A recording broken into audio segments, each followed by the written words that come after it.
Bentrovati nuovamente sul mio canale, ma se è la prima volta che passate di qui, ciao, io sono Diana e questa è la mia cucina di Senza. Oggi prepariamo insieme i cannelloni ripieni di ricotta e spinaci, cannelloni che prepareremo con un impasto fatto a mano di una pasta fresca, senza uova, senza glutine, utilizzando solo farine naturalmente prive di glutine. Bene, direi di iniziare subito con la video ricetta e noi ci rivediamo in coda al video.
Io mi diverto tantissimo a stendere la pasta fresca con il mattarello, ma possiamo tranquillamente sfruttare anche la nonna papera per poter tirare la sfoglia. Volendo possiamo utilizzare lo stesso impasto per preparare delle ottime lasagne. Io sono davvero tanto entusiasta di questa ricetta perché comunque in giro non ho trovato assolutamente dei cannelloni senza glutine. Scrivetemi qui sotto nei commenti se magari dalle vostre parti si trovano in commercio e quindi disponibili all'acquisto dei cannelloni senza glutine. Io comunque sono davvero molto entusiasta di questa ricetta e spero tantissimo che vi sia piaciuta.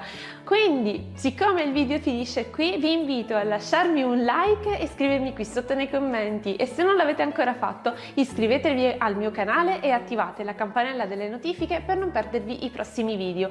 E già vi anticipo che questa settimana ci sarà un doppio incontro, quindi ben 2 ricette. La prossima uscirà giovedì e spero tantissimo che anche quell'altra vi possa piacere. Bene, io vi ringrazio come sempre di essere rimasti in mia compagnia e spero tanto di rivedervi qui al prossimo video. Ciao!